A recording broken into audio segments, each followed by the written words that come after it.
Welcome to Zero. I am Akshat Rathi. This week, how to make clean energy cheap.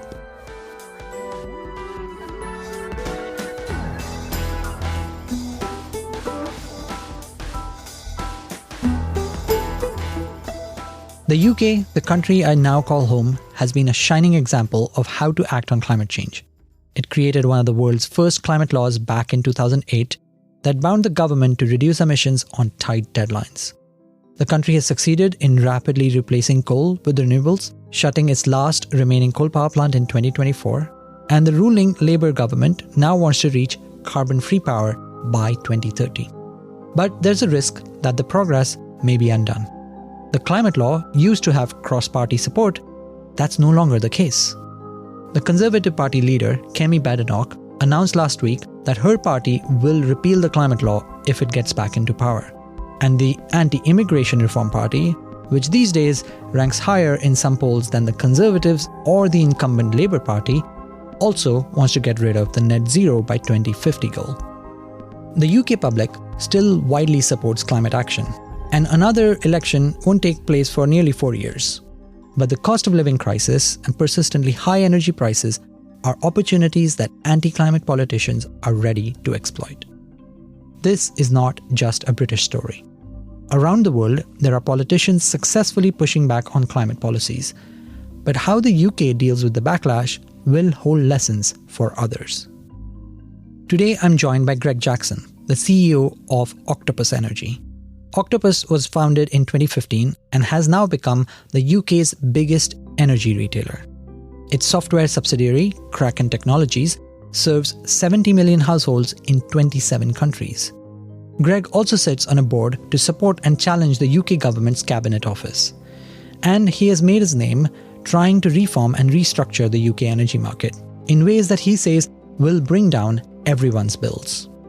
So, 10 years into the rise of Octopus Energy, and with the energy transition as contested as it has ever been, what is Greg's plan to bring down bills and keep the public on the green side? And can he show that clean energy is not only good for climate, but will also make Western economies more competitive?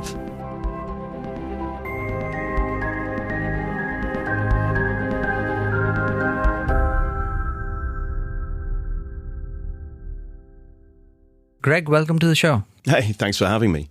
So Octopus Energy was founded in 2015. Today, it is the largest retailer serving about 8 million people. In the UK, yeah. And full disclosure, I am one of those 8 million. I hope we look after you, okay? I've not had to call any customer care ever. That's a shame because you'd get a great experience if you did. But no problem so far. But honestly, it's one of the things, by the way, when we first set out building Octopus, people said, service doesn't matter, it's just a commodity. But the reality is we never get a phone call about the commodity. No one phones up about, kilowatts. They phone up about money. Energy is the second or third biggest outgoing for most people. It's kind of crazy that often it's confusing. So giving outstanding service, whether it be through the app, but if you want to phone us or email, it's actually really important. It's amazing to me that so many companies invest loads of effort in not speaking to customers when every time they do speak to us, it's a chance to build a relationship. And that probably speaks to some of the reason why you went from being a startup in 2015 to being the largest retailer. But before we come to how exactly you made that happen, help our global listeners understand what makes the UK the place where such a success story could happen. Yeah. When we first started the company, the UK had a very permissive regulatory regime, enabling entrepreneurs and others to start energy companies. When we started, I think there was about 60 companies joining the market. My own view at the time was most of them were kind of like corner shops. They didn't really offer anything special. But we had a vision of how you could transform energy to be dramatically more customer-centric and to use technology to drive down costs, but also to, for example, be able to make more use of intermittent volatile renewables, be able to better manage the optimization of batteries and electric vehicles and so on. So I guess the great thing about markets is you get to see how different ideas and propositions, how successful or non-successful they are. Now, interesting, most of the companies, by the way, that we competed against ended up going bust. It didn't matter. I think that as a capitalist, as an entrepreneur, You want markets, and the UK did have that. It's interesting on a global perspective that Europe, Australia, Japan, New Zealand have competitive energy retail markets. And outside of Texas, the US doesn't. And I think it does mean that you see more innovation in Europe and the UK than you do, for example, in the US or other monopoly markets. Yeah, and this is something that for people who don't have open retail competitors, it's a bit hard to wrap their hand around because the cables and the power plants are owned by a company that provides you electricity in most of the world, and they send you a bill and you pay them the bill. But in the UK, it's different. The owners of the assets can be different. The service provider, the bill provider can be different. Why is that beneficial? I think the way you should think about it is like mobile phone contracts. So in the US, you can choose who your mobile phone provider is. And I think in Europe and the UK and a few other geographies, you can choose who your energy provider is. So the wires are owned by a monopoly company, but our job as a retailer is to do what retailers do in any market. We have to source the products. We will find the cheapest electricity and gas we can for you. And then we'll work out the pricing and how you pay, and we'll provide the service. In the old world, you might say, well, look, electricity is a commodity. But the fascinating thing about electricity is, for example, among other things, the price varies throughout the day. Every half hour, the cost price of what we're selling you is changing. And now, if we can essentially sell you more at the cheapest times and you use a bit less at the most expensive times, we can bring your price down quite a lot.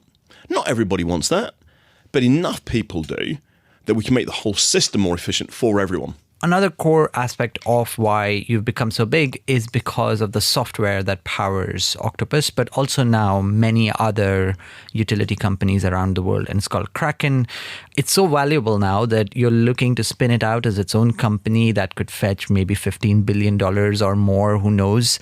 What was the missing piece in this ecosystem? And now we're not just talking about the UK, but because you have customers in tens of countries, what was it that you so successfully exploited? My co-founders and I previously had a business that built enterprise software. We're technologists at heart. And what we'd seen in lots of industries was that when you built the technology to serve customers using modern cloud-based, internet-based, AI-based software, you could transform everything. You could reduce the operating costs, you could create a dramatically better customer experience, and you could innovate in ways that no one had imagined. We saw the opportunity to do that in utilities. Utilities globally, just energy utilities globally is a sort of $2 or $3 trillion revenue sector. And it runs mainly on mainframes and software that's 50 years old.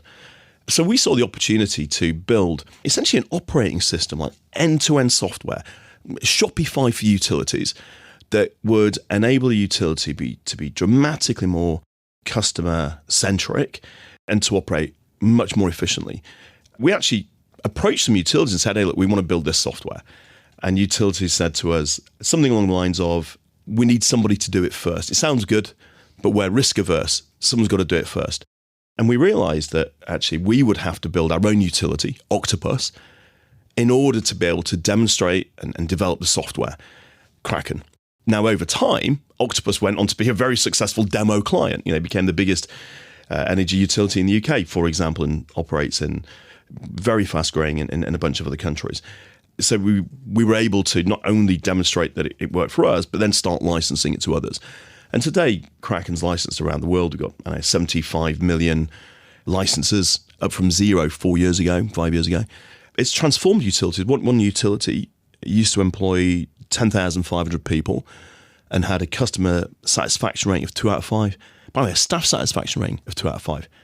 They implemented Kraken. Headcount fell from 10,000 to 3,000. Wow. But the staff satisfaction and the customer satisfaction both went from 2 out of 5 to 4 out of 5. And they went from losing hundreds of millions of euros per year to making hundreds of millions. So, Kraken really does transform organizations. If we take the success that you've been able to create, not just in the UK, but through these ideas outside, there is one aspect of the UK that has enabled it, which is that the UK was committed to acting on climate because it passed a Climate Change Act in 2008, one of the very first. I wrote a book called Climate Capitalism, which was about solutions to scaling around the world. And the Climate Change Act is one of those because it's now been copied around the world. Crucially, though, that was backed by a cross-party consensus. We're talking on October 3rd. Earlier this week, the Conservative Party leader, Kemi Badenoch, said she wants to repeal the Climate Change Act. The Reform Party, which is sometimes in polls higher than Labour or the Conservatives, wants to get rid of the net zero by 2050 target. What happened to the cross-party consensus? Because the public support for climate action hasn't fallen that dramatically. Yeah, so I think you can't ignore what happened in the US. You went from an administration that passed the IRA, one of the biggest commitments to government support for a specific set of industries in history, world-changing, to an administration that used the phrase drill, baby, drill. I think that has really set the tone in a bunch of European countries, including the UK, where there is now an intense debate about our future of energy. But we can step back a sec, right? A lot of the policies that have been pursued that were set out with good intent to drive clean energy have ended up putting bills up. Now, they don't need to. The technologies for clean energy are getting cheaper every year. And there are parts of the world where we can really see that now making for cheaper energy while getting cleaner, while improving energy abundance. I think in the UK and parts of Europe, the markets have not been reformed to enable clean energy to bring bills down, which means that at the moment, for example, in the UK, we've just passed a point where we spent £1 billion, $1.3 billion, paying wind farms to turn off on windy days and paying gas plants to generate instead. Because we've built the wind farms in the wrong places. We haven't built the grid to keep up. We haven't built the flexible market to use that wind power when it's available. What we should treat all this as is a wake-up call that we cannot pursue clean energy at any cost. We've got to pursue the lowest cost energy whilst being clean. And I think that would dramatically change policy. But you also make the very good point. Public support has not collapsed for clean energy. Our polling has shown that consistently over 40% of people in the UK support net zero, and around 20% don't support it. But it's fragile. Our polling also shows that if energy bills keep going up, support for clean energy, for net zero, collapses from 40% to 13%, and opposition increases. But if energy bills come down, support for net zero increases and opposition drops. If you care about clean energy, you have to start caring about cost. And this is something you have thought about a lot. You've recently been appointed to the UK's cabinet board, which says on the website to support and challenge ministers. What are 3 recommendations that I'm assuming you've already given them that they must do to try and hit both clean and cheap? So my government role specifically doesn't touch energy because obviously that would be too much of a conflict of interest. I hope that I can help the government with technology transformation. But I think in energy, look, I've been pretty outspoken. I spent the last year urging the UK government to create a more granular energy market, essentially to have locational pricing in the wholesale market. If I could very briefly explain that, in most energy markets, there's a 2-stage process for setting the electricity price. First, you have an auction, and in that auction, every generator submits their bids. The most expensive bid to make it through sets the price that everybody will get paid. Yeah, marginal pricing. Marginal pricing. That's the wholesale cost. In the old world, that worked very well because all the generation was coal and gas, basically. So all the generation had, broadly speaking, the same input costs. So it had a very similar cost curve in the auction. But today you've got generation which, solar and wind have got no input cost. So if it's sunny or windy, you've got an abundance of cheap electricity, but you're still paying them the same price that you'll pay people like gas plants who've got a high input cost, which means you don't get the benefits of the renewables at the good times. But then worse than that, you typically have a second stage. In the UK, it's called the balancing market. And what happens is the energy system operator, people in charge of the grid, look at the auction results, and like Groundhog Day, they are surprised to find that some of the generators are in a location where the electricity won't get to market because there's not enough grid. But they still pay them, and then they pay somebody else to generate. And the cost of that is growing exponentially because we built our renewables not in the places where we need the electricity, but in the places where it was cheapest or where they got the highest subsidies or whatever. Now, that was okay when renewables were a small part of the system. Today, in many countries in Europe, the system's at breaking point because of the cost and the inefficiency of this. If we introduce locational pricing, first of all, you'd eliminate all the waste in that two-stage auction, because in the first stage, you wouldn't have a load of generators bidding that can't actually supply. And over time, you'd encourage investment into the locations that need it. The highest price locations would be the most attractive places to build stuff. And that stuff could be wind farms, it could also be solar farms, it could be batteries, and consumers, in the high price locations. It's more cost effective for them to put solar panels on their roofs and batteries in their homes.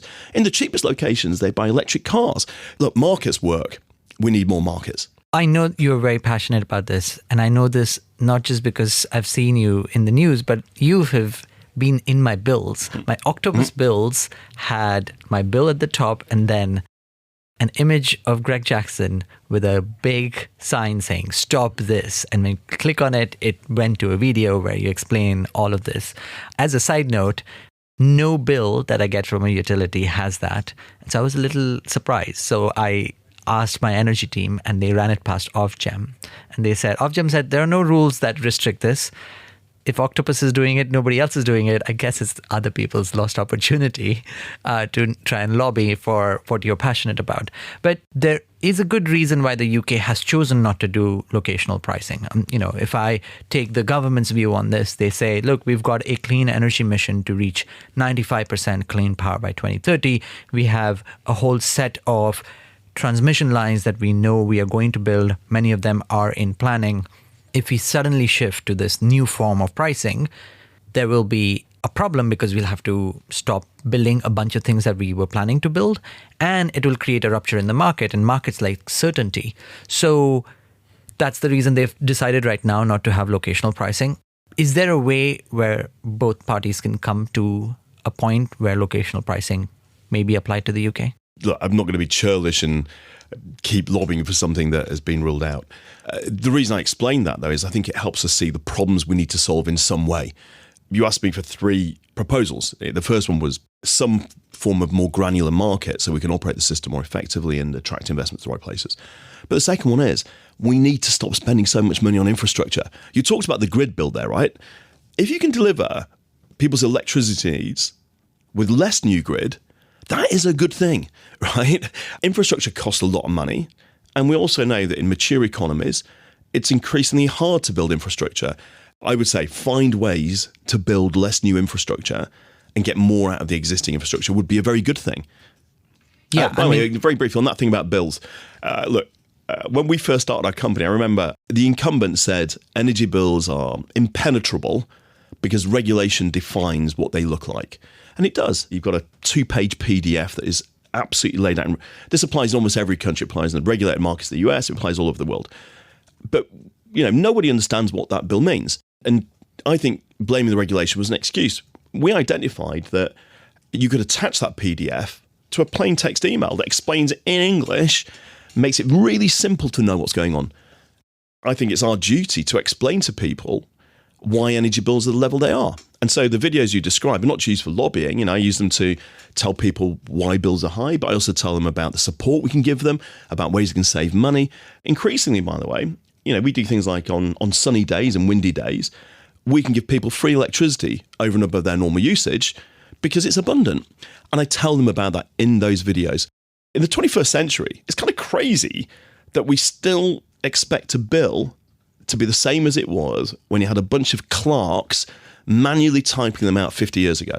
Yeah, I think it is very important that people actually engage with the energy system. I think for too long, people have just become familiar with, turn the button on, you'll get power and your good to go. We are going through a change in our energy system, and the more people engage with it, the better. Just on that, very briefly, right? Energy consumption has been treated as exogenous.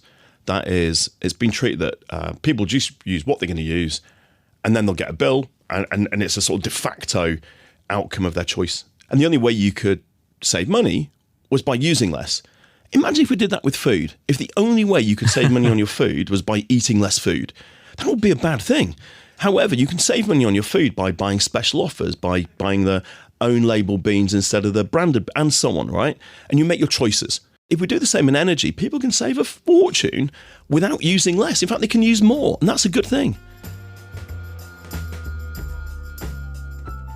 Join us after the break for more of my conversation with Greg Jackson, CEO of Octopus Energy. And thank you to everyone who has written a review of Zero recently. We appreciate all of them, and please keep them coming. Recently, Tom K. Bowman said, "This is one of the best environment podcasts. Great clarity and practical ideas." Thank you, Tom.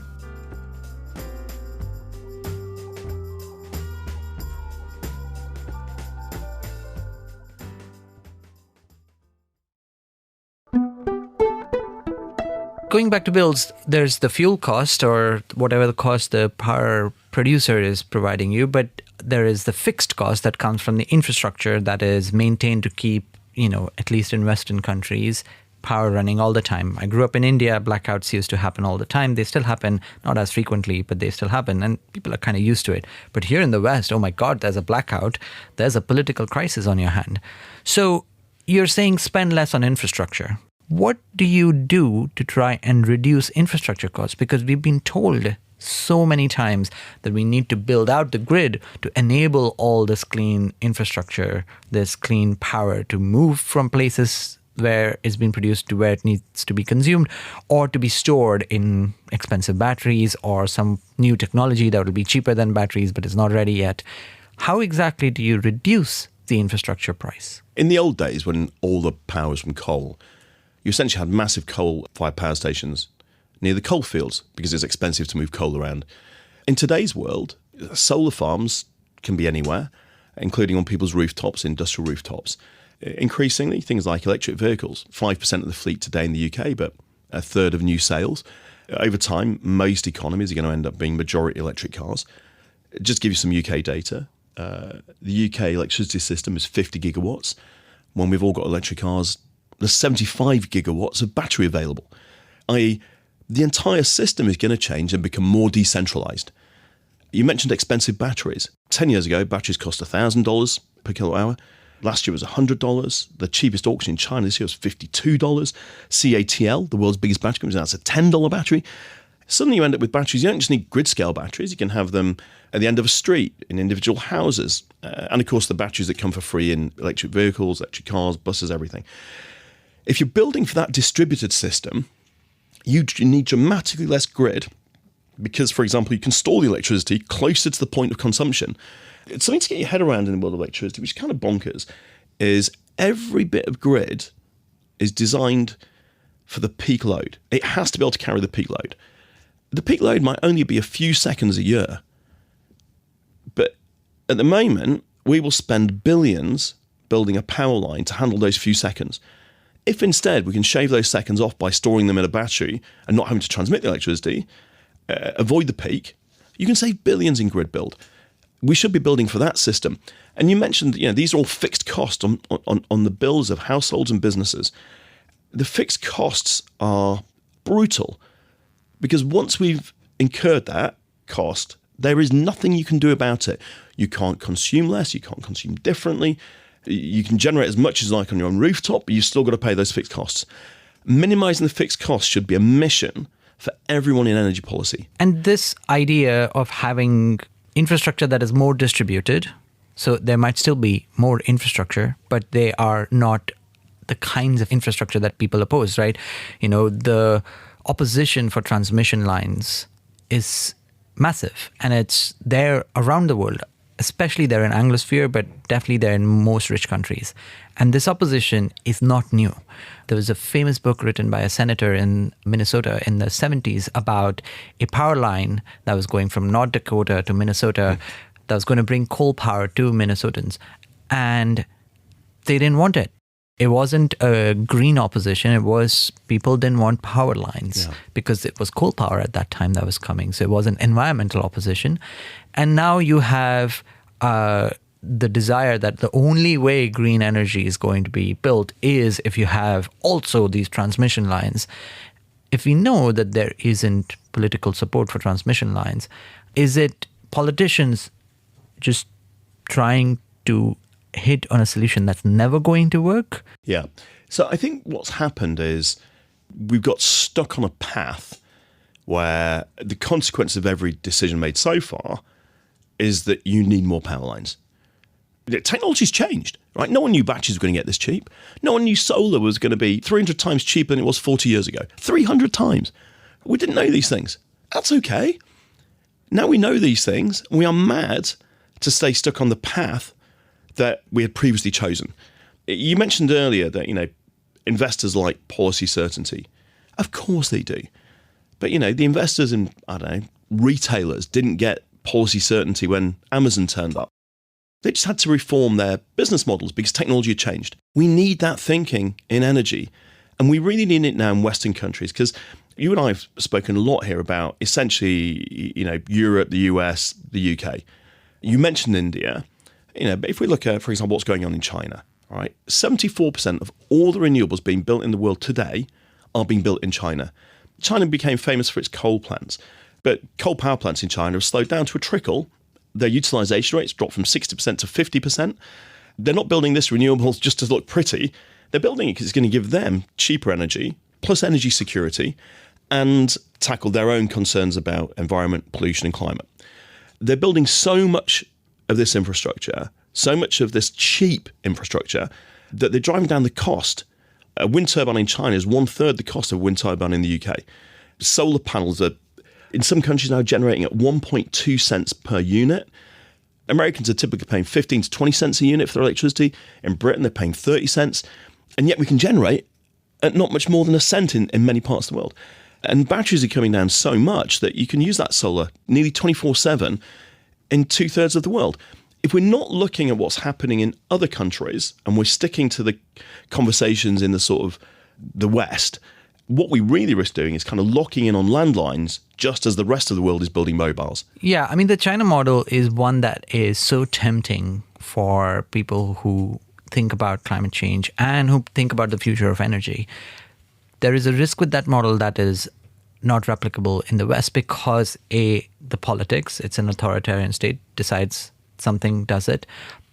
But, it's not socialist, it's capitalist. There are real markets there, and there's hyper competition among many of the companies that build many of these solutions.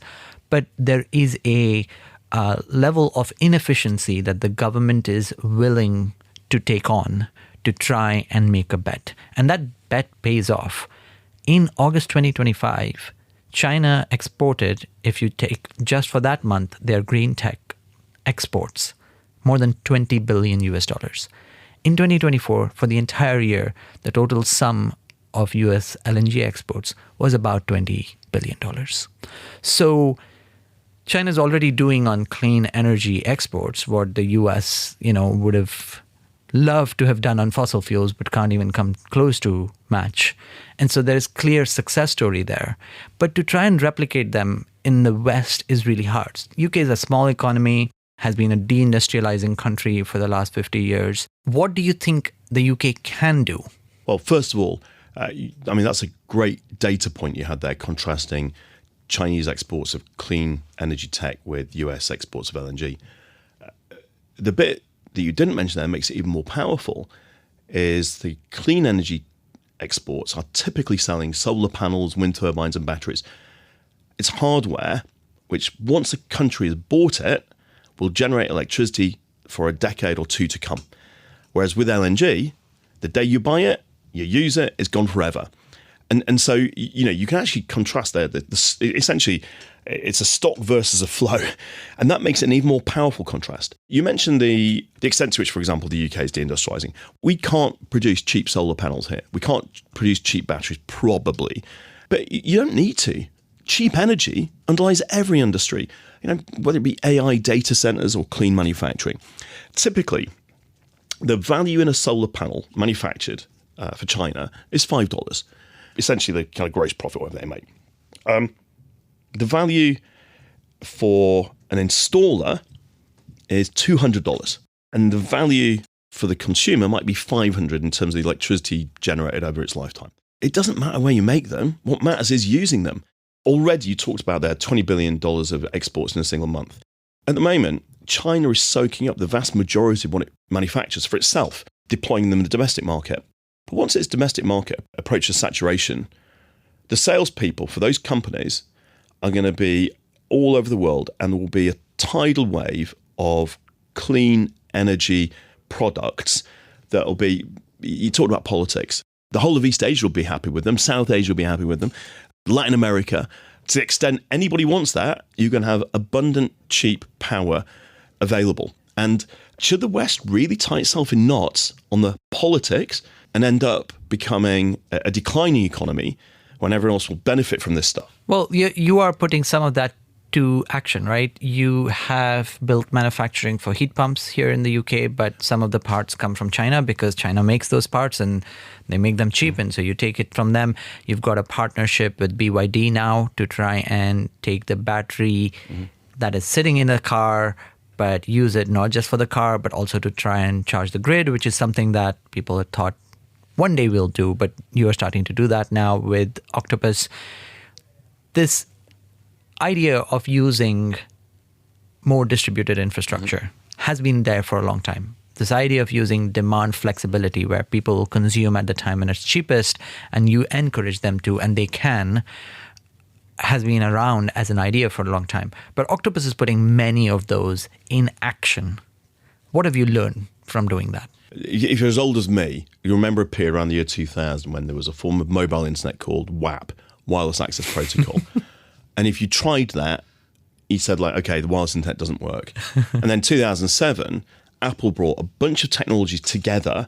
So, batteries that were just about good enough, multi-touch screens that were just about good enough, processors were just about good enough, wireless connectivity was just about good, and so on, to show that wireless internet was not only possible, but it was transformative for the world. And in the same way, people have tried this kind of flexible approach to energy in the past, but we didn't have the technologies. You need a lot of smart metering. You need a highly dynamic electricity grid, so there's enough variability to actually make it worthwhile. You need technologies like batteries and APIs, interfaces to manage them. And you need a different form of consumer relationship because they need to trust and benefit from this. But once all those come together, this is huge. So you mentioned that BYD deal. That what we did with BYD was worked with them on a specification for batteries that can discharge into your house or the grid as well as be charged for driving. It enabled us to launch a product earlier this year, which was for a fixed monthly fee, you lease a car and then get 12,000 miles of free driving a year. And you get the free driving because essentially when your car is parked, we will fill the battery with electricity at the cheapest times. And the most expensive times, we'll sell a little bit of that electricity back to the grid. And with the money we make from that, we buy back some more cheap electricity for driving. Collectively, we can give you free driving. And it makes money for us. I mean, what an incredible offer. You can't do that with petrol. And so I think we do the same for houses. We now work with house builders to build houses that don't have energy bills. Because again, in the same way, we've got solar panels, battery, heat pump.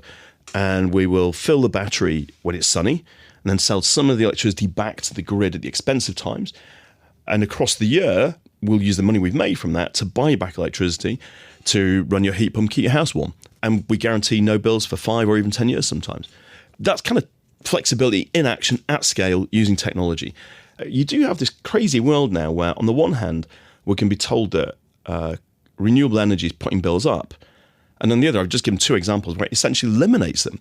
What we really need to do is make these technologies more abundant and have the markets we talked about earlier so that we can operate them in the interests of consumers. If we take a really big step back, there is something that is happening here in the UK that we are seeing in many parts of the world, tied to high energy prices, tied to politicians learning from either Donald Trump or trying and testing out anti-climate policies and whether somebody would buy them. For a long time, the conversation among energy people has been about an energy transition, that we'll move away from the fossil system, big, we've built over 100 years, spent trillions, tens of trillions of dollars, to another system that's going to be clean, will require tens of trillions of dollars in investment. But it's also a moment where there is a trade war, there are real wars, the norms of diplomacy are being blown apart. World leaders are talking about a rupture in just the fabric of how things used to operate. But the conversation on energy is still about the transition. Yeah. If you had to imagine a rupture in the energy world, what would that look like? Well, first of all, I think just one quick word on the transition. The reality in the West is that 20% of our primary energy use is electricity and 80% is fossil fuels. China's gone from 10% electricity to more than a third and growing. In the last 20 years. In the last 20 years, right? And that's why China's often now described increasingly as an electro-state. And the focus we've had in the West on the transition has all been on the sort of the generation side, moving our electricity generation from coal to renewables, maybe a bit of gas and nuclear. We haven't focused anywhere near enough on the consumption side. So electric vehicles, which China has now really begun to dominate, batteries, increasing electric heating and HVAC. So I think that electrification of end use is actually, for example, in capital terms, there will be 6 times more expenditure on the capital for end use than there is on the generation of electricity. So the reality is we've been focusing on quite a small slice of the pie, and we need to change that. In terms of the rupture, I'm really struck by a conversation I had with the CEO of D-Tech, a company that provides electricity in Ukraine. And he said it takes one Russian missile to take out a gas power station, but it would take 50 to take out the equivalent generation capacity in wind turbines. I asked the Ukrainian member of our team what we can do to help Ukraine, as you said, build more wind turbines. The reality is the distributed energy of wind and solar batteries is naturally more resilient, dramatically more resilient and secure than being dependent on the flow of gas every single day to keep your lights on and power your heating. And I think the big rupture here is emulating the internet. Like prior to the internet, networks were built with a sort of a central server, and everyone hung off it. And then, the internet's design criteria from the US defense sector was to make a network that couldn't be taken down because it didn't have a central point of failure. We should think about electricity the same way. Greg, thank you for joining the show. Thank you very much indeed. And thank you for listening to Zero. And now for the sound of the week. Octonauts, to your stations! That's the soundtrack to Octonauts, a British cartoon that's pretty fun and not just for the kids. If you like this episode, please take a moment to rate and review the show on Apple Podcasts and Spotify. Share this episode with a friend or with someone who celebrated the end of British coal.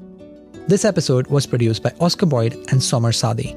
Our theme music is composed by Wonderly.